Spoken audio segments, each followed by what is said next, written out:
खास लोग और ख़ास बात, देखिए इंडियन भाषा के साथ।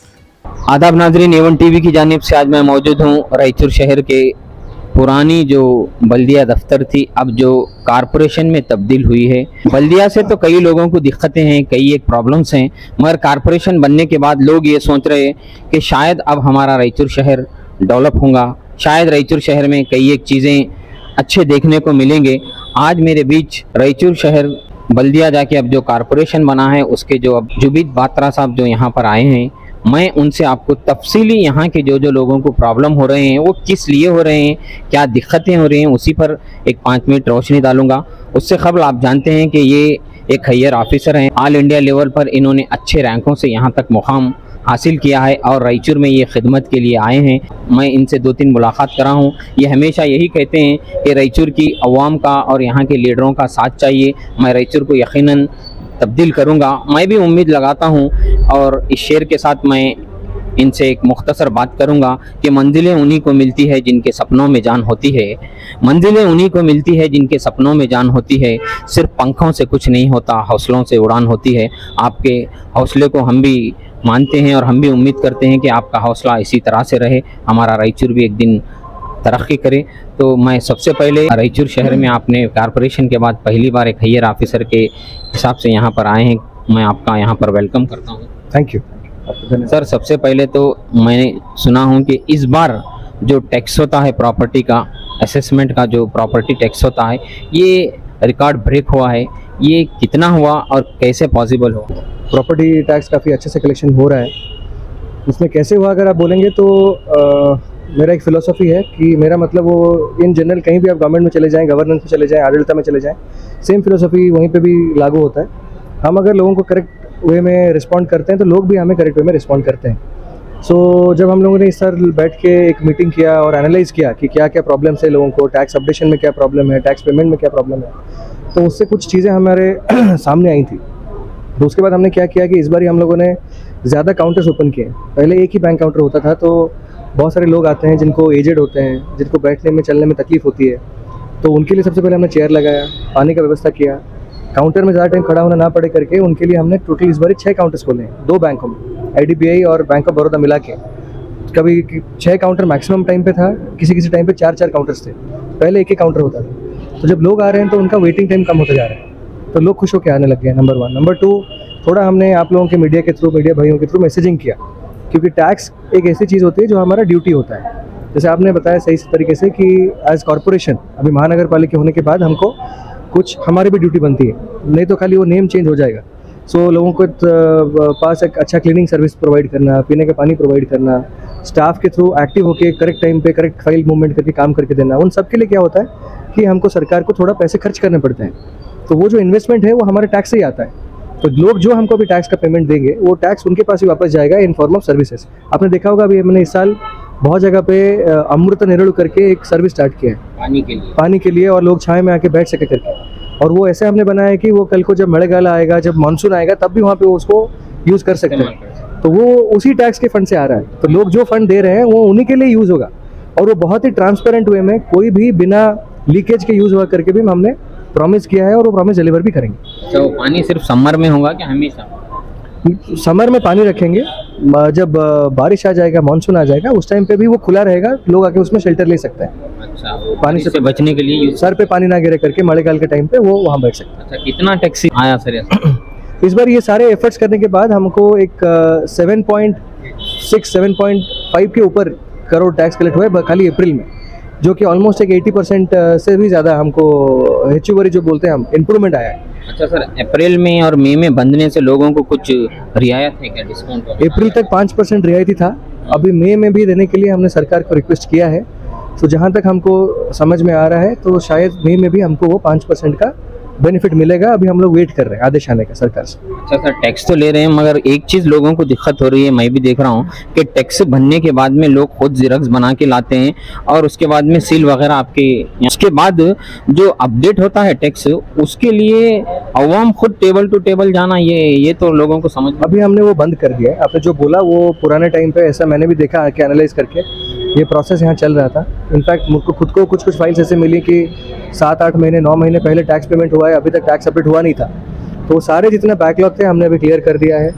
अभी एक नया प्रोसेस हमने उसमें वो किया है, अड़बड़सिद्धि घोषणा पद्धति जो बोलते हैं हम लोग, वो प्रोसेस में क्या कर रहे हैं कि हमारे पास अभी 2 जोनल कमिश्नर्स हैं। हमने 2 जोन्स बनाए हैं कॉर्पोरेशन में। सो रोज़ ही जोनल कमिश्नर्स उनके जोन में जितने टैक्स अपडेशन आए हैं, टैक्स पेमेंट हुए हैं, उसका वो लोग बैठ के रिव्यू कर रहे हैं। सर वो दो सो हमारे साथ जो वाकफ ऑफिसर हैं उनको अभी हमने हेचुवरी चार्ज पे माननीय जिलाधिकारी ने उनको चार्ज दिया है। सो पाशा साहब हमारे जोन 1 के कमिश्नर हैं, जोनल कमिश्नर। जोनल 2 के बसवराज हेब्बाड़ जो हमारे कॉर्पोरेशन के एग्जीक्यूटिव इंजीनियर भी हैं, उसके साथ साथ वो जोनल 2 के कमिश्नर होकर साहब और बसवराज साहब दोनों कर रहे हैं। अच्छा सर, अब खास मुद्दे पर आता हूं जिसको रायचूर की अवाम बेसब्री से हमारे चैनल से सुनना चाह रही है, वो है ई खाता यानी ए खाता और बी खाता। सबसे पहले ये बी खाता क्या है? देखिए, बी खाता यानी कुछ प्रॉपर्टीज़ में क्या होता है कि जब भी आपको एक प्रॉपर्टी हम एग्रीकल्चर के लिए यूज़ कर रहे होते हैं, उसको अभी हम एग्रीकल्चर बंद करके वहाँ पे एक बिल्डिंग बनाना चाहते हैं, तो उसके लिए हमें एक नॉन एग्रीकल्चरल चेंज करने के लिए एनए अप्रूवल करके एक प्रोसेस है। तो पहले एनए करते हैं, फिर एनए के बाद वहाँ पे क्या लेआउट बनाएंगे, क्या करके एक हम आरडीए को देते हैं अप्रूवल के लिए, तो वो आरडीए से अप्रूव होकर आता है। जब ये दोनों अप्रूवल नहीं होता है हमारे पास, तो उसको हम अनअप्रूव्ड या फिर अनऑथराइज्ड लेआउट बोलते हैं, अनधिकृत लेआउट करके बोलते हैं। सो अगर ये दोनों नहीं है तो क्या हो रहा था, बहुत टाइम से उनके पास प्राइवेट ज़मीन है, इनक्रोच लैंड भी नहीं है, ऐसा नहीं है कि इनक्रोच लैंड है, उन्हीं की ज़मीन है, उन्होंने घर बनाया है, बस लेआउट अप्रूवल नहीं है और एनए अप्रूवल नहीं करके उनको यानी एक खेत को प्लॉट बना के बेच, हाँ, खाता नहीं मिल रहा था। तो अभी सरकार ने क्या किया, कर्नाटका घन सरकार ने क्या किया कि उन्होंने अभी एक वो उपयोग बनाया है उनके लिए कि बी खाता दे देंगे, तो उनको क्या होगा कि बैंक लोन नहीं मिलता था पहले, बैंक लोन मिलेगा। पहले उनको लोग यहाँ पर मैं आपसे डिस्टर्ब करना चाहूँगा नाजरीन, जैसा कि अभी मैं आपको स्क्रीन पे भी बता रहा हूँ कि आज पहली बार रायचूर की अवाम को इस बात की भी बड़ी खुशी होगी कि आज बी खाता कई लोगों को खुद यहाँ के जो मेयर हैं, डिप्टी मेयर हैं और कमिश्नर साहब और यहाँ के जो काउंसलर्स हैं, उन्होंने अभी अभी उस प्रोग्राम को लोगों को अपने हाथों से डिस्ट्रीब्यूट किया है, वो भी मैं आपके स्क्रीन पर बता रहा हूँ। लोग बड़ी खुशी से वो बी खाता लेकर जा रहे थे, मगर अवाम में इस बात की तशवीश है, क्या ये बी खाता है ना, ये क्या लीगल है, ये बैंक को चलेगा, इससे सीसी परमिशन वगैरह मिलेगा या नहीं मिलेगा? बैंक में बिल्कुल चलेगा, वो सरकारी आदेश में लिखा है, बैंक में चलेगा। सब रजिस्ट्री ऑफिस में रजिस्ट्रेशन करने के लिए आएगा। जैसे कि मैंने आपको वहाँ पे भी मीटिंग हॉल में भी बताया था मैंने सारे आवाम को कि जब प्रॉपर्टी की बात करते हैं उसमें 2 कॉन्सेप्ट आ जाते हैं। एक होता है पोजेशन, मेरे अधीन है कि नहीं, मेरे वश में है कि नहीं। दूसरा होता है एंजॉयमेंट, मेरे पास प्रॉपर्टी है बट क्योंकि वो लीगली खाता नहीं है या फिर लोन नहीं है करके एंजॉय नहीं कर पा रहा हूँ, तो बी खाता से सारे एंजॉयमेंट राइट्स उनको मिल जाएंगे। नहीं, जो ए खाता के हैं वो बी खाता को भी रहेंगे। ए खाता सेपरेट है, बी खाता सेपरेट है। ए खाता यानी उनके पास सारे अप्रूवल करेक्ट है तो उनको ए खाता। बी खाता यानी उनके पास कुछ 1 2 3 अप्रूवल नहीं थे जिसकी वजह से उनको खाता मिल नहीं रहा था, अभी उनको बी खाता में ले लेके उनको जो भी बैंक लोन चाहिए, रजिस्ट्रेशन चाहिए, वो सब मिल जाएगा। अच्छा सर, और एक खास बात, बी खाता के लिए तकरीबन 3 महीने टाइम दिया गया था।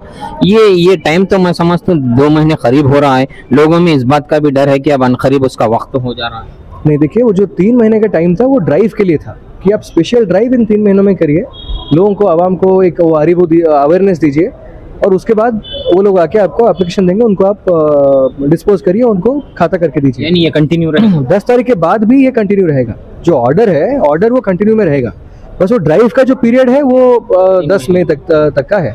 उसके बाद लेकिन ये जो प्रोजेक्ट है वो चलता रहेगा, उसमें आवाम को डरने की जरूरत नहीं है। बट फिर भी मैं आपके थ्रू, हमारे सारे मीडिया के थ्रू ये रिक्वेस्ट कर रहा हूँ लोगों के कि आप ज़्यादा संख्या में आइए और ये जो 10 तारीख तक का जो ड्राइव पीरियड है उसी में ही हम जितना मैक्सिमम हो सके अगर हम कर दें तो हमारे रायचूर के सिटी के लिए एक बहुत गर्व की बात है। लोग इसलिए डर रहे थे, मैं कई लोगों से पूछ रहा था, नहीं जी उसके ऊपर इलीगल बोल के दे रहे, अनधिकृत बोल दे रहे, बाद में हमारी प्रॉपर्टी वैसा हो जाए। नहीं, ऐसा कुछ भी नहीं है। और एक ऑनरेबल सुप्रीम कोर्ट का ऑर्डर है, जो अनधिकृत प्रॉपर्टी है उनको हम एक खाता इशू करने के लिए पॉसिबल नहीं है। ये हमारे सरकार ने भी स्पष्टीकरण दिया था, वो क्लैरिफिकेशन दिया था। इसी के लिए लोगों को हेल्प हो करके बी खाता अभियान किया है। सो बी खाता देने के बाद कुछ लोग, जैसे आपने बताया, मुझे भी 2-3 लोगों ने पूछा था कि नहीं हमारा प्रॉपर्टी इलीगल डिक्लेयर हो जाएगा, हमें हटा दिया जाएगा। ऐसा कुछ भी नहीं है, उसमें ऐसा कुछ लिख के आ रहा है। नहीं, बी खाता में जो लिख के आ रहा है, बी खाता इज गिविंग राइट्स, हक जो उनके पास नहीं था वो देने की बात है। और उनके वो अभी हमारे टैक्स नेट में आ जाएंगे, वो अपने जो सिटी के डेवलपमेंट के जो स्टोरी है टैक्स देंगे, उनके पास हम सर्विसेज प्रोवाइड कर पाएंगे, तो वो एक तरीके से सर्विसेज के नेट में आ जाएंगे। They will be now recognised by the government. यानी थोड़ा तकलीफ होगी मगर उनके डॉक्यूमेंट्स पूरी तरह वेरिफिकेशन करके बी खाता आ जाएगा। बी खाता आने के बाद उनको तकलीफ कुछ नहीं है। अच्छा सर, वो फार्म में तकरीबन 4 चीजें पूछ रहे हैं, मगर जब हम यहाँ पर आते हैं उनके पास तकरीबन और भी ये लाओ वो लाओ ये लाओ, इसी में लोगों का वक्त गुजर नहीं। ऐसे ऐसे कोई भी एक्स्ट्रा डॉक्यूमेंट पूछेंगे नहीं करके मैंने ऑफिस ऑर्डर भी किया है। जब सरकार का ही ऑर्डर है तो हमारे ऑर्डर का कोई ज़रूरत भी नहीं था, तभी हमने किया हुआ है। कुछ लोगों को हमने एक्शन भी लिया है। वी आर इंश्योरिंग कि जो डॉक्यूमेंट सरकार ने बोला है उसके अलावा 1% भी एक्स्ट्रा डॉक्यूमेंट हम नहीं पूछेंगे। लेकिन सरकारी उसमें क्या एक लाइन उन्होंने ऐड किया है कि जो सरकारी लैंड है, अभी देखिए अब जो सरकारी लैंड है, अभी कल को हमको सिटी को बड़ा करना है, सिटी को डेवलप करना है, और हॉस्पिटल चाहिए और कॉलेजेस चाहिए, तो सरकारी लैंड बहुत वैल्यूएबल होता है। तो हमारा क्या अभिप्राय क्या है कि जो सरकारी लैंड है वो सार्वजनिक के लिए, पब्लिक के लिए यूज़ हो करके उसको वेरिफिकेशन करने के लिए हमारे स्टाफ फील्ड में जाते हैं। दिशांक करके एक एप्लीकेशन रहता है मोबाइल फ़ोन पे, उसमें हमारे सरकार उसमें वो वेरीफाई करते हैं कि ये सरकारी लैंड है कि बेसरकारी लैंड नहीं है करके। उतना उसमें पब्लिक को पूछने लायक कोई चीज़ नहीं है। वो हमारा स्टाफ जाएगा, वो महाजारू ड्रा करेगा, पब्लिक को देने की जरूरत नहीं है, कोई ज़रूरत नहीं है। जितना सरकार ने बोला है, जो मैं बोल दे रहा हूँ, एक सेल डीड के साथ जब से सेल डीड हुआ है उस टाइम से लेकर अभी तक का ईसी, इनकम सर्टिफिकेट बोलते हैं, ऋण रहित प्रमाण पत्र बोलते हैं, वो सब रजिस्टर ऑफिस में मिलता है, वो एक चाहिए। एक आपका आधार कार्ड का कॉपी चाहिए, एक आपके प्रॉपर्टी का फोटो चाहिए, इतना ही चाहिए। इसके अलावा और कुछ टैक्स अपडेट हुआ है करके उसका प्रूफ चाहिए। यानी 5 चीजें होनी है जो सरकार ने बोली। उसके अलावा कोई एक्स्ट्रा डॉक्यूमेंट पूछने की जरूरत नहीं। इस बात का अवाम बहुत इंतजार कर रहे थे, कई लोग बात कर रहे थे, जैसा कि अभी कमिश्नर साहब आपके सामने रखे। सिर्फ 5 चीजें आपको जरूरत है, बाकी जो है वो डिपार्टमेंट वाले जो भी RI RO बिल कलेक्टर जो होंगे वो उनकी जिम्मेदारी है, वो वहां तक पहुंचाएंगे। और खास बात सर, और एक पॉइंट ये बोलना चाह रहा हूँ कि अभी आपको मीडिया को हमने पहले भी दिया था, फिर से अभी मैसेजिंग कर देंगे। 2 या 3 हमने हेल्पलाइन नंबर्स भी क्रिएट करी हुई हैं। अगर कोई इलीगली अगर किसी को लग रहा है कि नहीं ये डॉक्यूमेंट पूछना नहीं चाहिए, क्यों पूछ रहे हैं, या फिर मैंने एप्लीकेशन दिया, अब हमको मेयर मैडम ने, कमिश्नर साहब ने बोला 7 दिन के अंदर आ जाएगा, 9 दिन हो गए क्यों नहीं आया, तो प्लीज़ उस नंबर पे आप कांटेक्ट करिए, हमको कांटेक्ट करिए, we will definitely take action. Sir एक बात, तहसील ऑफिस में हम कोई अगर इनकम सर्टिफिकेट रेसिडेंटल के लिए देते हैं तो वो उनका एक प्रोसेस होता है, ये 4-5 चीज़ें पूछते हैं, अगर नहीं है तो वहाँ पे रुका देते। हमारे पास क्या है, यहाँ पे हमारा फाइल ले लेते हैं मोटेशन या खाते के लिए, बाद में तकरीबन 1 महीने के बाद जब जाके पूछते हैं तो उसे रिजेक्ट बोल देते हैं। ऐसा नहीं होना ना, ऐसा नहीं होना है। आपने सही बोला। मैंने अभी जब लास्ट मंथ भी हमने रिव्यू किया था, एक तकरीबन 30-35 हमको एप्लीकेशन मिली, जिसके बाद हमने एक्शन भी लिया है। सो आगे ऐसा है महानगर पालिका रायचूर के ऑफिस में नहीं होगा, ये मैं आपको भरोसा दे रहा हूं। नहीं है, जब का जब बोल दिए तो दूसरे ने क्या किया है जरा मतलब जनता को पता रहे करके मैं एक बार आपके थ्रू बता देता हूँ अब हमको कि अभी हमने प्रोसेस एक बनाया है। अभी जो भी एप्लीकेशन लेके आएंगे तभी के तभी हमारे जो रिसीविंग काउंटर है उसी में वो वेरीफाई करके बोल देंगे कि आपके पास ये 5 डॉक्यूमेंट होने चाहिए थी, आपने 4 दिए हैं, ये एक डॉक्यूमेंट मिसिंग है।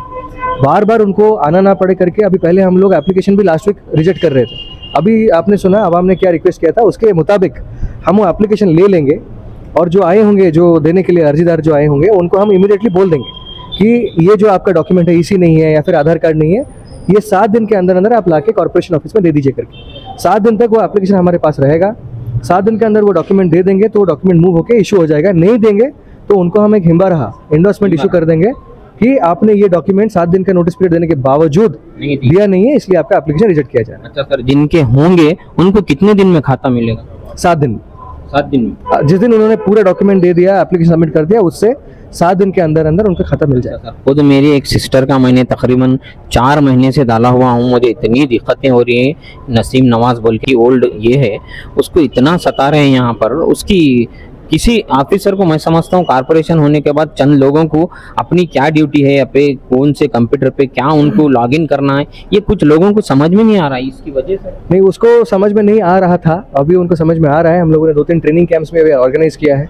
अभी जैसे आपको बताया मैंने, और भी ऐसे आप ट्रेनिंग कैंप करेंगे। और अभी क्या है कि होंगी ना गवर्नमेंट की, उस दिन स्पेशली ये करिए लोगों को इसकी, और ड्राइव्स में भी उनको ट्रेनिंग किया जा रहा है। और क्या है कि अभी हमारे पास 3, जैसे मैंने बोला, 2 जोनल कमिश्नर के साथ साथ हम लोगों ने एक DC रेवेन्यू, हमारा जब कॉर्पोरेशन हो जाता है तो हमारे उसमें 3 डिप्यूटी कमिश्नर्स रहते हैं। सो DC रेवेन्यू करके उपायुक्त और कंदाय करके एक पोस्ट है, उसमें भी अभी हम लोगों ने जो संगमेश करके हैं, वो KPSC के through selected, is gazetted officer, तो उनको अभी हम लोगों ने HOD चार्ज पे रखा है। अभी वो 10 दिन पहले ज्वाइन किया है, अभी 2 दिन छुट्टी पे है, तो वो आने के बाद भी थोड़ा ट्रेनिंग और ये सब में थोड़ा हमको ईजी हो जा रहा है, क्योंकि जो चीज़ हर चीज़ मुझे करनी पड़ रही थी अभी थोड़ा अभी और 2-3 सीनियर ऑफिसर आने के बाद, तो मेरे ख्याल से आगे जो आपने बताया ये 3 महीना 4 महीना वाला वो जो चीज़ है वो इतिहास हो जाएगा। तो 15 दिन में 8-10 दिन में मिल जाएगी, बिल्कुल मिलेगी। और अगर वो नहीं मिल पा रहा है, डेफिनेटली कोई ना कोई एक्शन लिया जाएगा। ठीक है। और भी कई एक चीज़ें हैं, मगर डिले के लिए 0 टॉलरेंस रहेगा। कई एक चीज़ें हैं, मगर आपने इतना वक्त दिया, मैं इसका शुक्रिया अदा करता हूं। और भी कई चीज़ों पर अगर आप वक्त देते रहे तो मैं लोगों तक ये बातों को पहुंचाते रहूँगा। मैं आपका मेज़बान एंकर इंडियन भाषा A1 TV उर्दू रायचूर से, शुक्रिया।